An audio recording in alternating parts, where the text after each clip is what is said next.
Nachman mentioned this many times. Whatever you want, already put yourself like the end goal. That means we have to start walking around like we already won, instead of walking around speaking defeat and expecting to win. And this is where I think today, people are walking around with a lot of self-pity, and they want a lot of, they want people to help, but at the end of the day, we need a lot of strength. And we need to understand the Yetzer Hara's job is to keep you in that problem. And the way to do it is completely surrender yourself to already the tachlis, which is the ultimate goal, which is all good. So that's one of the things that have helped me, is doing a form of visualization, doing celebrating in advance.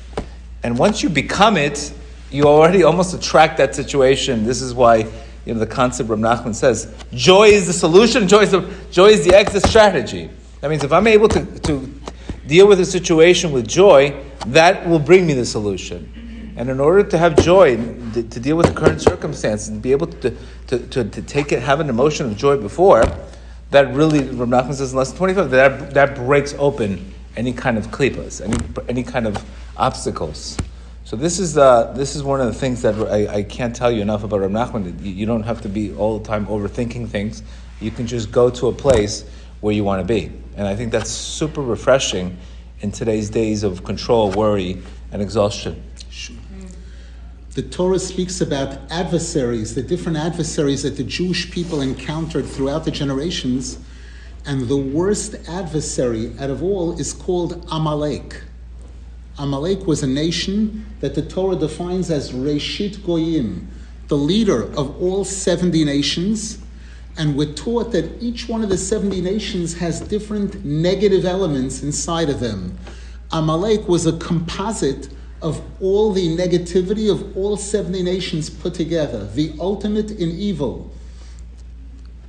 In fact, there's a pasuk in the beginning, in the first parsha of the Torah, Bereshit, where it uses the terminology Rak Ra Kol Hayom, only evil all day. And the last letters of those four words, Rak, Ra, Kol, Hayom, spell the word Amalek. The Zohar tells us that you know what Amalek is? Amalek is doubt. Doubt, safek.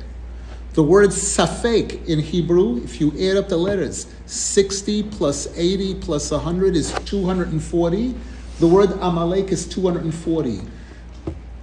What Gedale just mentioned, that the beginning of Judaism and the beginning of success in life requires a leap of faith. It's a leap of faith. It's recognizing that there's a creator to the world. Even though I have many questions, there's many things I don't understand.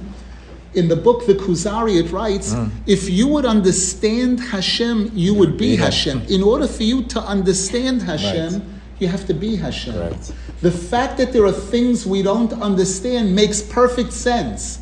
That's very rationally correct. That I don't understand the creator of the entire world and the universe and all the way. That's very logical. So first of all, we're starting with a leap of faith there, number one, and a leap of faith in yourself. It's not enough to believe that there's a Hashem, and if he was capable of creating this world and operating this world, he must be pretty good. There must be a lot of good there with all of our questions. But there's also a leap of faith regarding me personally. I can succeed. I will succeed. Positive thinking, positive energy.